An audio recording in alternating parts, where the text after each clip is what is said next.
اس کے چہرے کو اپنے مومی ہاتھوں میں لیا، وہ جو چونکا تھا۔ تم نفرت کی دعویدار کیسے بن سکتی ہو انادیل؟ ہتک سے اس کا چہرہ سرخ پڑ رہا تھا، تبھی شکوہ کیا تھا، مجھے سردی لگ رہی ہے۔ شاید وہ اس کے سوال کو سمجھ نہیں پا رہی تھی، تبھی اس کے سینے پر سر رکھتے ہوئے پناہ چاہی تھی، جبکہ دلہام اس کی سپردگی کے عالم کو دیکھتے ٹھٹکا تھا، نہ چاہتے ہوئے بھی اس کے گرد اپنا مضبوط حصار باندھا تھا۔ I am not fair, I am tired. انا کی تھکن زدہ آواز پہ وہ اندازہ کر سکتا تھا کہ اس وقت قطعاً ہوش میں نہیں تھی، ورنہ دلہام کی قربت پہ تو وہ شور ضرور بند کرتی۔ وہ بیمار تھی اور کمزور تھی، دلہام کی سرزنش میں نہ تھا کمزوروں سے فائدہ اٹھانا۔ سو جو انادل، دلہام نے اس کا سر سہلایا تھا اور اسے ایک بیمار سے ہمدردی تھی، محبت منہ چھپائے درد کو نہ ہوئی تھی، اور دلہام کے گرد اپنی گرفت کرتے اس کے زانوں پہ سر رکھے سو گئی تھی، اور جبکہ دلہام نے بیڈ گراؤنڈ کے ساتھ ٹیک لگائی۔ کس طرح سے ممکن تھا ایک شاخ پہ کھلتے کہ میں ہجر کا لمحہ تو سال کا موسم۔ وہ یکٹے بیڈ گراؤنڈ سے ٹیک لگا کے بیٹھے اس حسین مجسم انسان کو دیکھ رہی تھی۔ بند پلکوں سے نے جادوئی قلعے جیسی آنکھوں کو قید کر لیا تھا، اور ستواں کھڑی ناک نیند میں بھی مغرور سی تھی۔ کشادہ پیشانی پہ کچھ بال بکھرے تھے، جبکہ خوبصورت سی داڑھی کا ہم انا کا دل بھی اس میں الجھ رہا تھا۔ کچھ نظر اپنی پوزیشن پہ ہوئی تو وہ بے اختیاری غصہ آیا جو اس کے زانوں پہ سر رکھے تھی، جبکہ دلہام کا ایک پکڑے اس کے اپنے چہرے پر رکھا ہوا تھا، اور اس سے اٹھنے کی تگدو کرنے کی چاہی تو رات گئے رہنے والے ٹمپریچر کی وجہ سے جسم نڈھال نظر آیا، اور بے ساختہ سہارا لینے کو دلہام سہارا لینے لگی اور اس کے پیٹ پر ہاتھ رکھنا چاہا تو وہ پھسلتے ہوئے اس پر گری تھی، جبکہ اچانک ابتار پر بہت بڑھا گیا تھا۔ What the hell are you doing؟ اسے بازوں سے تھامے اسے اپنے سامنے کیے ہوئے دھاڑا تھا، اور پلکوں سے آنسو میں اس کے سامنے تاثرات دلہام کو بھی کچھ پال کے لیے ہوش میں لائے۔ Are you okay? اس نے ذرا سا جھکتے ہوئے اس کے شانوں سے تھاما اور اپنے آنسو پیتے ہوئے سر ہلانے لگی۔ جب شاک لگا تو اس کی پیشانی پہ ہاتھ رکھے شاید ٹمپریچر محسوس کرنا چاہا تھا۔ ہم ٹمپریچر کم ہے، پھر بھی احتیاط ضروری ہے، بلا وجہ نہیں کرنے کی ضرورت نہیں۔ دلہام نے کمفرٹ کو خود سے اس طرح الگ کیا تھا کہ نہ محسوس طریقے سے انا کا وجود اس میں چھپ گیا تھا۔ وہ دلہام کے لیے آزمائش بن رہا تھا، اور ہمیشہ سے ہی خود سے غافل اور لاپرواہ رہنے والی لڑکی شاید جانتی نہیں تھی کہ خدا نے اسے قدرت کا حسین شاہکار بناتے وقت اس کے محرم رشتے کے لیے بھی آزمائش بنا دیا تھا۔ انا نے اداس سی نظر کھڑکی پہ ڈالی تھی، جس طرف دلہام بھاری کرٹن ہٹاتے شاید باہر کے موسم کا اندازہ کرنا چاہ رہا تھا، اور پھر موبائل سنبھالا۔ میٹنگ کتنے بجے ہے موسیٰ؟ تھکن کم نہیں ہوئی تھی، تبھی آواز بھی بھاری تھی۔ سر پی ایم صاحب کی طرف سے تو موسم کی سنگینی کو دیکھتے کھلائی نہ کرنے کی وجہ سے میٹنگ کینسل ہے، پر کیا؟ دلہام موسیٰ کے انداز پر چونکا تھا۔ سر، اپوزیشن لیڈر میرانی صاحب ملنا چاہ رہے ہیں۔ موسیٰ جانتا تھا کہ اپوزیشن کا واحد بندہ تھا جسے دلہام کو خاص قسم کی چڑ تھی۔ وجہ عمارت کا بولتا غرور اور ہر بات میں پیسے کی جھلک دکھلانا۔ ہم وجہ نہیں بتائی؟ تمہارے خیال میں کیا پارٹی الیکشن کے سر پر ہونے کے اپوزیشن لیڈر سے ملنا سیف ہے؟ دلہام نے ایک سرسری سی نگاہ اس پہ ڈالی تھی جو بلا ارادہ اسے دیکھ رہی تھی۔ نظروں کے تصادم پہ رخ موڑا تھا۔ میرے خیال سے سر، ایک بار مل کے بات کرنی چاہیے، کیا پتہ وہ پارٹی میں شمولیت چاہتے ہوں۔ موسیٰ نے پتہ کی بات کی تھی، اور تبھی وہ ہلکا سا ہنکار بھرتے ہوئے اسے گھر پر بلانے کی حامی بھر گیا۔ ایک مزید انسٹرکشنز دیتے ہوئے انا کی طرف متوجہ ہوا تھا۔ باہر آنے کی ضرورت نہیں ہے، میں ہانسامہ سے کہہ کر آپ کا ناشتہ روم میں بھجوا دوں گا۔ اسے حکم سناتے وہ باہر کی طرف بڑھ گیا تھا، جبکہ انا بس اس کے رویے کو ہی سوچ کے رہ گئی تھی۔ انا کو لگ رہا تھا کہ وہ ظالم جابر شور کے جیسے ریئیکٹ کرتے ہوئے اس سے بدلہ لے لے گا، لیکن وہ کچھ زیادہ ہی نارمل تھا، اور یہی بات انا کو ہضم نہیں ہو رہی تھی۔ کافی دیر وہ ناشتے کا انتظار کرتے خود ہی باہر آ گئی۔ سامنے کا منظر اس کے ہوش اڑا گیا۔ جہاں دلہام کسی کے ساتھ دستے گریباں تھا تو اس کے بندوں نے اس شخص پر بندوقیں تان رکھی تھی۔ گنڈا انا کو ایک کمزور انسان کو زودو کوپ اور بلیک میل کرنے کے لیے گن اٹھائے کھڑے ہوئے اس کے گارڈز زہر لگے تھے۔ یہ اچھی بات نہیں ہے دلہام بہت کہ آپ اپنی عہد کا نجائز استعمال کریں۔ وہ امن کی فاختہ ہنوز اسی شال کو اپنے ارد گرد لپیٹے ہی دلہام کے سامنے آ رکی تھی۔ دلہام کی گرفت میرانی کے کالر پر ڈھیلی پڑی تھی۔ گو آہیڈ انادل، وہ دھاڑا تھا۔ کیوں؟ تاکہ تم سکون سے اپنی گنڈا گردی کر سکو۔ مت بھولو کہ یہ پوزیشن تمہیں عام پبلک کی طرف سے ہی ملی ہے۔ وہ دونوں ہاتھ سینے پر جمائے دلہام کے غصے کو آواز دینے لگی۔ دلہام نے سامنے موجود شخص کا گریبان چھوڑا، تیزی سے اس کی طرف بڑھتے ہوئے اسے اپنے ساتھ گھسیٹنے لگا۔ میں تمہیں دیکھ لوں گا دلہام بہت اب کہ اتنا وار کاری ہوگا کہ تمہاری ساری پشتیں یاد رکھیں گی۔ میرانی کے گرد موت کا شکنجہ ڈھیلا پڑا تو اس نے دلہام کو گیدڑ بھوپیوں سے نوازا تھا۔ وہ عجب کشمکش کا شکار تھا جب موسیٰ کے اشارے پہ وہ پھر سے انا کو پکڑے کمرے میں لایا تھا۔ کیوں آئی تھی تم وہاں؟ منع کیا تھا نا میں نے۔ شرافت کی زبان سمجھ نہیں آتی، دلہام کا بس نہیں چاہ رہا تھا کہ اس کا خون پی جائے۔ میں دیکھنا چاہتی تھی کہ آخر کیوں منع کر رہے ہو، اور افسوس کہ مجھے آپ کی یہ اصلیت پہلے پتہ تھی۔ بھلا بکواس بند کرو بالکل، اس کمرے سے باہر نکلی نا تو ٹانگیں توڑ دوں گا تم سے، میں بعد میں آ کر نپٹتا ہوں۔ وہ انگلی اٹھائے وارن کرتے ہوئے باہر نکل آیا۔ انا کچھ دیر بے ترتیبی سے خود کو سنبھالتی رہی۔ جب گاڑیاں سٹارٹ ہونے کی آواز پہ اس نے کھڑکی سے باہر جھانکا تو باہر ہوتی ہوئی سنو فال سے بچنے کو لے جانے والے چھاتا موسیٰ کو پکڑاتے گاڑی میں بیٹھ رہا تھا۔ انا نے غصے میں پردے برابر کیے اور پیٹ میں بھوکے بل پڑنے لگے تھے۔ تبھی وہ باہر آئی تھی۔ بی بی جی یہ میں آپ کو ہی دینے آ رہا تھا۔ ہنگامہ دیکھتے ہی رکا تھا اور جس کے ہاتھ میں لائٹ سا ناشتہ تھا۔ ہم رکھو، یہی کر لوں گی۔ سنو یہ دلہام بہت کہاں گئے ہیں؟ انا نے ایک بار پھر سے گھر کا جائزہ لیتے ہوئے کہا۔ وہ جی صاحب کے کچھ دوست آئے ہیں، انہیں کے ساتھ لنچ پہ گیا۔ ہنگامہ کو جواب دیتے ہوئے کچن کی طرف بڑھ گیا۔ وہ ایک نظر گھڑیال پہ ڈالتے ہوئے خاموشی سے ناشتہ کرنے، گھڑیال کے مطابق یہ لنچ ٹائم ہی تھا۔ وہ بیزاری سے ہر چیز کا جائزہ لیتے ہوئے دوبارہ سے کمرے میں آئی اور کچھ سوچتے ہوئے ڈریسز ارینج کیے۔ سردی کی شدت کو دیکھتے ہوئے کپڑوں پہ غصہ اتارا اور یہاں پہننے کے قابل نہ تھے۔ کافی دیر فضول چیزوں کو چھیڑتے آخر کو وہ ایک نتیجے پہ پہنچ کے دلہام نے اس کے سامنے ذلیل کر کے خود ہی اپنے رشتے کا پول کھول دیا تھا۔ وہ کیوں اس کا جھوٹا برہم رکھے؟ اپنا سارا سامان دوسرے روم میں شفٹ کرتے ہوئے وہ گویا بالکل لا تعلقی کا اعلان کیا تھا۔ جو کچھ اس نے انا کے ساتھ کیا تھا اس کا حساب تو بنتا تھا۔ دلہام کی تیسری شادی، امراؤ جان کی آواز پہ وہ تینوں درید کو تعصب سے نے آ گھیرا اور دلہام اور انا کے رام لیلا گادی، اور اسے ایسے ہونے لگا کہ درید کچھ پوچھا ہم نے دلہام بہت کی تیسری شادی کیسے؟ کیا انا یہ سب جانتی تھی؟ امراؤ جان کے کڑے تیوروں نے درید کی بولتی بند کروا دی۔ وہ ایکچولی انا نے ہی تو کروائی تھی پہلی دو شادیاں۔ درید نے اپنے تے کافی مطمئن کن جواب دیا تھا، لیکن سامنے موجود خواتین کے ناقابل فہم تاثرات نے مزید سنسنی پھیلانے کے ہاتھ جڑواں تھے۔ وہ انا کے پبلش کیے جانے والے انٹرویو سے ان کے نکاح کی داستان سناتا گیا۔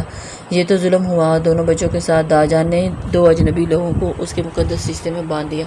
پر انا بچی کے رویے میں کبھی لگا ہی نہیں کہ اس کی آواز میں سرگوشی نما تھی، کچھ زیادہ ہی اپنا پن تھا۔ رمز کے سوالوں کے جواب مل گئے تھے، پر دل ٹوٹ گیا تھا اور آنکھوں کے سامنے مہندی کی رات کا منظر گھوما تھا۔ شادی والے دن انا کے ہاتھ کا زخم بھی، وہ دونوں ایک دوسرے کو نام تک چڑکھاتے تھے، جانے کیسے وہ اپنا سویٹ ہنی مون سیلیبریٹ کر رہے ہوں گے۔ کیا پتہ دلہام نے انا کو قبول کر لیا ہو، دل موہ لینے والی بچی ہے۔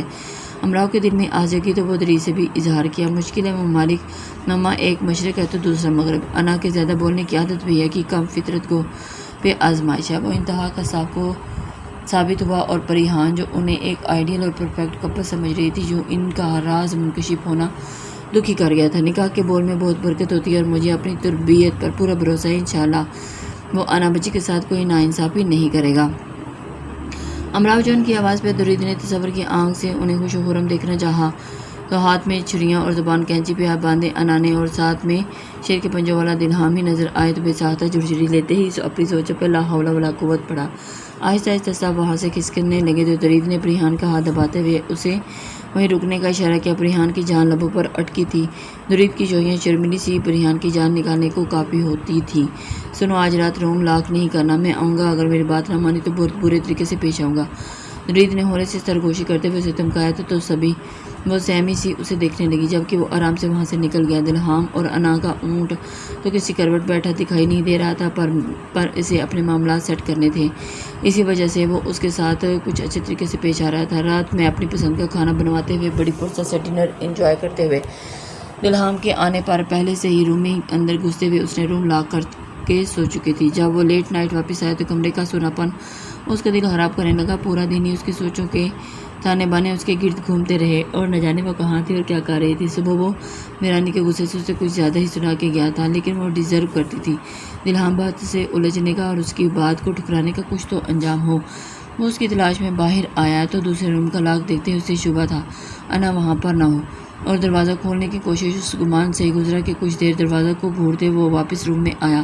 فریش ہوتے ہی سونے کی کوشش پر بے جانی تھی اور کہ سوا ہاتھ بے اختیار پر سا پرشکن بیڈ کی سلوٹوں پر اٹھا اور پر پڑا تھا۔ کتنی دیر کروٹیں بدلتے حالی دل کی نشاندہی کرنے لگا تھا۔ اسے انا کے بغیر نیند نہیں آ رہی تھی، وہ سلو پوائزن تھی، اور پھر اس کے لیے یہ انکشاف کرتے ہوئے وہ اس کی طرف دیکھتے ہوئے بولا تھا خود کو جھٹکا تھا اور ذرا سا انا دل پہ لائٹ آن کیے ہوئے دیکھتے ہوئے بولا تھا، جب مجھے ڈر لگتا ہے تو میں روم کی لائٹ کھول کے سوتی ہوں۔ ایک بار انا نے اپنی عادت کے بارے میں بتایا تھا۔ دلہام کے لبوں پہ مسکان کھلی، یعنی آج پھر وہ لائٹ کھول کے سوئی تھی اور ابھی تک رات والے ڈریس میں ملبوس تھی۔ کچھ دیر اسے دیکھنے کے بعد دلہام نے اپنے دونوں ہاتھ بڑھائے اور اسے گود میں اٹھایا اور اپنے روم میں لایا۔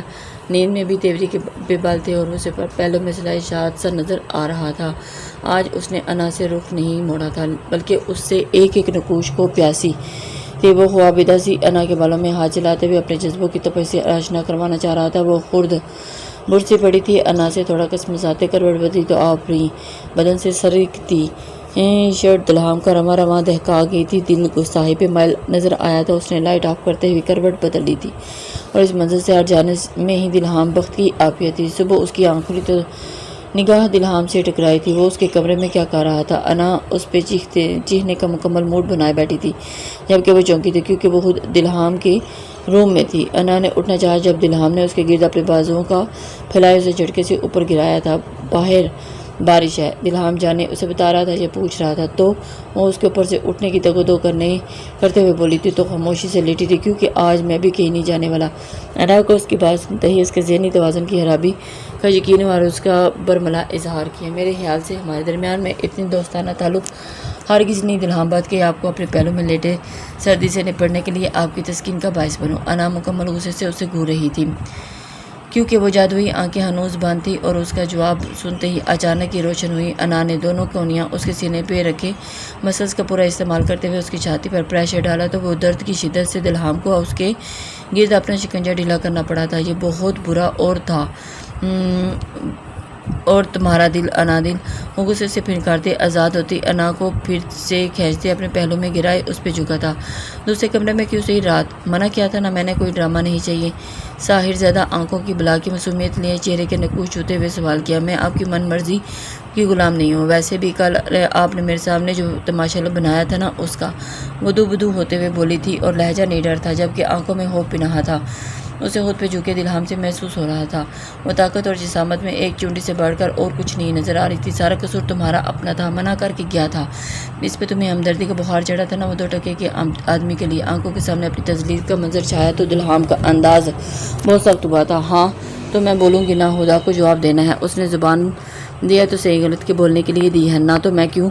انا کی زبان بولتی پہ بند دلہام کے لبوں نے باندھے تھے۔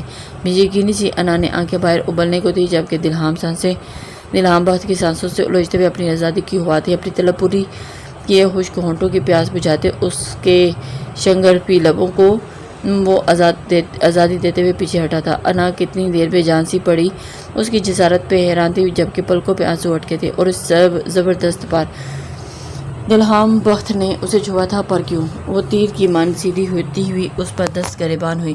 تمہاری ہمت کیسے ہوئی دلہام بخت کہ تم مجھے ہاتھ بھی لگاؤ؟ کیسے؟ ایسے وہ جو اس سے سوال کرنا چاہتی تھی دلہام کے جواب دینے کے انداز پہ پھر سے بے جان ہوئی تھی، جس نے ایک بار پھر سے اسے زیر کرتے ہوئے اس کی تھوڑی پہ بوسہ دیا اور استہزائیہ انداز میں مسکراتا شاور لینے کو واش روم میں گھس گیا تھا۔ کتنی دیر وہ اس کے عمل پر جلتے بھونتے اپنے عارضی ٹھکانے پہ آئی تھی۔ دلہام نے گھر کو ہی آفس بنا رکھا تھا۔ جب وہ باہر نکلی تو لانچ میں بیٹھے لیپ ٹاپ پہ کام کرتا دکھائی دیا، جبکہ موسیٰ نے کچھ فائلز ہاتھ میں تھام رکھی تھی۔ امریکن طرز کے اوپن کچن میں وہ چیزوں کو پٹکتی ہوئی انا کو دیکھ سکتا تھا، پر اپنی توجہ کام پہ لگائی تھی۔ سر کافی حد تک امید ہے کہ پارٹی الیکشن میں آپ کو پارٹی چیئرمین منتخب کیا جائے گا، لیکن بار بار دوسری پارٹیوں کی دخل اندازی سے اپنے کچھ رکن بغاوت پہ مائل نظر آتے ہیں۔ موسیٰ نے ڈاکومنٹس پہ اس کے سائن لیتے ہوئے پارٹی کے حالات سے آگاہ کیا۔ سمپل سا حل ہے، مجھے بغاوت کرنے والے لوگ پسند نہیں۔ جو بندہ پندے کا لوٹا بن جاتا ہے، وہ کبھی ایک طرف تو کبھی دوسری طرف لڑکنے والے ایسے لوگوں کو کبھی وفادار نہیں ہو سکتے، اس لیے اپنی لائف سے دور رکھنا ہی بہتر ہے۔ جانے وہ موسیٰ کے سوال کا جواب دے رہا تھا یا خود کو گھورتی انا کو جتا رہا تھا۔ جی سر، بجا فرمایا آپ نے، اور ہاں نیازی صاحب آن ٹیبل ٹاک شو کے لیے آنا چاہتے ہیں۔ پارٹی الیکشن سے پہلے انٹرویو اسپیشل رکھنا چاہ رہے ہیں۔ موسیٰ نے اگلی انسٹرکشن دی تو وہ خوب سر ہلا گیا تھا۔ اوکے، بلا لیں، یعنی اگر موسم ساتھ دے تو اسٹوڈیو جانے کا میرا بالکل ارادہ نہیں ہے، انہیں یہیں آنا چاہیے اور اپنا اسٹوڈیو سے جانے کو۔ موسیٰ کو اس کے سارے احکامات کو نوٹ کرتا ہوا نکل گیا، اور جب کچن سے کچھ گرنے اور انا ہلکی سی چیخ پہ بساختہ کھڑا ہوا اور اس کی جانب آیا اور اس کے پاؤں میں پکڑے تو اسے پاؤں میں گھومتی نظر آئی۔ کیا ہوا؟ تنقیدی نگاہوں سے اس کا جائزہ لیتے سینے پہ ہاتھ جمائے بولا تھا، نہ جانے ناچنے کا شوق ہو رہا ہے، وہی پورا کر رہی ہوں۔ نظر نہیں آ رہا کہ اتنا بڑا ڈبہ پاؤں پہ گرا ہے؟ وہ اپنی غفلت کا غصہ دلہام پر نکال رہی تھی، جب کچھ دیر اسے صبر آزما نظروں سے دیکھنے کے بعد دلہام نے اس کی کمر کے گرد ہاتھ ڈالا اور اسے اپنے کندھوں پہ منتقل کیا۔ لاؤنج میں آیا اور اسے صوفے پر بٹھاتے گھٹنوں کے بل بیٹھے اسے زخمی پاؤں کا جائزہ لینے لگا اور اس کے لیے امیر بخش کو آواز دی۔ دلہام نے امیر بخش کو آواز پکارا تو اگلے لمحے وہ وہاں آن موجود ہوا۔ فرسٹ ایڈ باکس لاؤ میرے کمرے سے۔ دلہام کے حکم پر اس پہ ایک جو کی نگاہ ان دونوں کے محبت بھرے مظاہروں پر ڈالی اور منٹوں میں واپس آیا تھا۔ جب سے تم میری زندگی میں آئی ہو مجھے ہر روز ہی نئی چوٹ لگتی ہے، نیا زخم ملتا ہے۔ پہلے ہاتھ، پھر ماتھا پھوڑا اور اب پاؤں۔ مجال ہے جو زبان پہ چوٹ لگ جائے، اسے سکون آ جائے، ہلکی سی چوٹ ہے، شام تک ٹھیک ہو جائے گی۔ دلہام نے اس کی بات کاٹتے ہوئے اپنے انداز میں پوری کی تھی اور اس کے ویلے کسی کے ہاتھ میں لاتے ہوئے معمولی چوٹ کا نام دینے والا تھا دے ڈالا اور اس کے پاؤں پر اپنے گھٹنے سے ہٹانے لگا تھا جب وہ چیخی تھی، کیا کر رہے ہو؟ اور یہ ایسے رہنے دو۔ دلہام نے حیرانی سے اسے دیکھا جس کے پاؤں کی صرف ایک انگلی ذرا سی سرخ پڑی تھی اور جسے ڈبہ چھوتے ہوئے فرش پر گرا تھا۔ اس پہ دلہام نے اینٹی بایوٹک لگا دی تھی۔ محترمہ، ہمارے درمیان کبھی اتنا دوستانہ نہیں رہا ہے کہ آپ کے زخموں پاؤں کی تسکین کے لیے یہاں گھٹنوں کے بل بیٹھا رہوں۔ انتہائی بے مرمتی کا مظاہرہ کرتے ہوئے وہ اٹھ کھڑا ہوا، جبکہ نگاہیں ابھی بھی انا کے صحیح صبح چہرے کا دباؤ کر رہی تھی۔ کیا تمہارے پاس کوئی ڈھنگ کا ڈریس نہیں ہے جو شرٹ اور ٹراؤزر کوئی پہن کے گھوم رہی ہو؟ دلہام نے اس کے راہ پھولیے پہ چوٹ لگائی تھی۔ میرے شوہر نامدار کو تو ہے نا، مجھ سے نفرت جو راتوں کو اٹھ کر اس بات کا اظہار کرتے پھرتے ہیں، اور آپ کوئی محبت کرنے والا میسر آئے تو شاپنگ کا راہ لائیں۔ اسے دھیان آئے کہ یہ کراچی کی سردی نہیں ہے۔ انا کچھ کب سے اس موضوع پر بڑھی بیٹھی تھی۔ دلہام نے بے نقطے ہی سنا ڈالی۔ دلہام کو ایک لمحہ تعصب نے آ گرا اور اس پر بھی تو بات توجہ نہیں دی تھی۔ یقیناً انا کے پاس موسم کی مناسب سے ڈریسز نہیں ہیں۔ انا جو اتنے لمبے لیکچر کے بعد امید لگائے بیٹھی تھی اسے شاپنگ کی آفر کرے گا، اسے سپاٹ چہرہ لیے بیرونی دروازے سے گم ہوتے دیکھ کر سرد آ بڑھتے رہ گئی تھی۔ مسلسل بارش کے باعث پہاڑوں پر شدید برف باری ہو رہی تھی اور راستے میں تقریباً بند ہو چکے تھے، لوگ گھروں میں دب کے بیٹھے تھے۔ ایسے میں انا کی منچلی طبیعت اسے چین نہیں لینے دے رہی تھی۔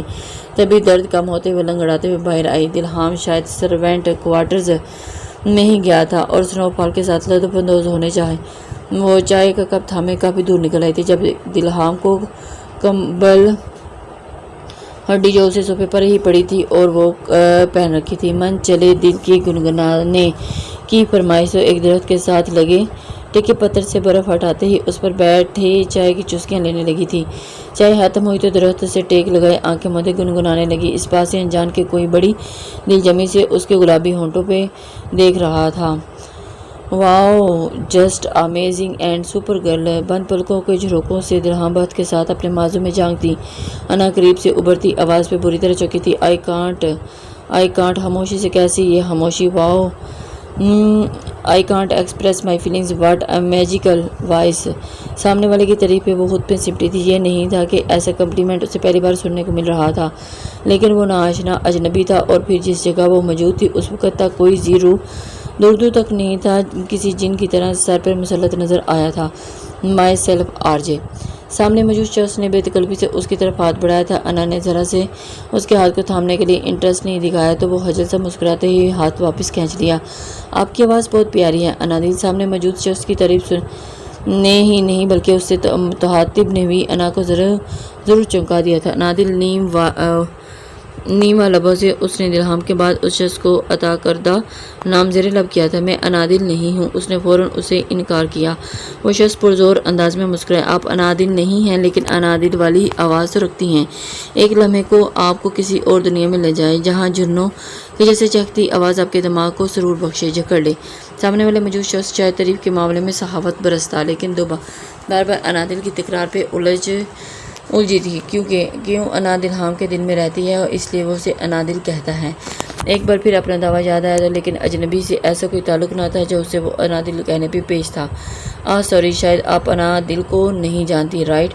سامنے والے نے اپنی خوبصورت مسکراہٹ کو بے دریغ لوٹاتے کہا تو انادل کا چاہ دے کہ وہ صرف الہام کی انادل کو جانتی ہے، پر سر نفی میں ہلا تھا۔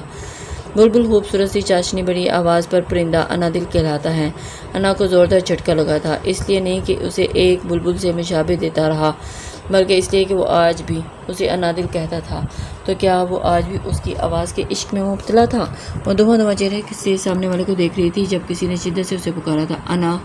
وہ بے یقینی سی تھی، سماعتوں کا دھوکہ تھا، نہیں، وہ دلہام بخت تھا جو اسے انا کہہ رہا تھا۔ انادل کو انا کہہ رہا تھا، دل جو شفیم ہونے کا تھا، اور پھر دلہام بخت نے اسے مسمار کیا تھا، جس سے 3 سال کی رفاقت۔ انادل، انا نے نفی میں سر ہلاتے ہوئے خود کلامی کے انداز میں اسے شاید یاد دلانے کو انادل تھا، لیکن سرگوشی میں اتنی مدھم تھی کہ پاس کھڑا آرجے نہیں سن سکتا تھا۔ دلہام بخت، کیا سنتے؟ تم میری روح میں اترو تو محسوس ہوا۔ انا، اس کے نام کی دوبارہ پکار پڑی تو اس سمجھ چل دی جہاں آبرو اچکائے کسی لڑکی کے ہمراہ دیکھے تیوری کے بل دیے دلہام کھڑا تھا، اور دھند کے اس پار وہ چہرہ صحیح سے دیکھ نہیں پایا تھا۔ انا، نائس نیم، آرجے نے مسکراتے ہوئے اس کا نام دہرایا۔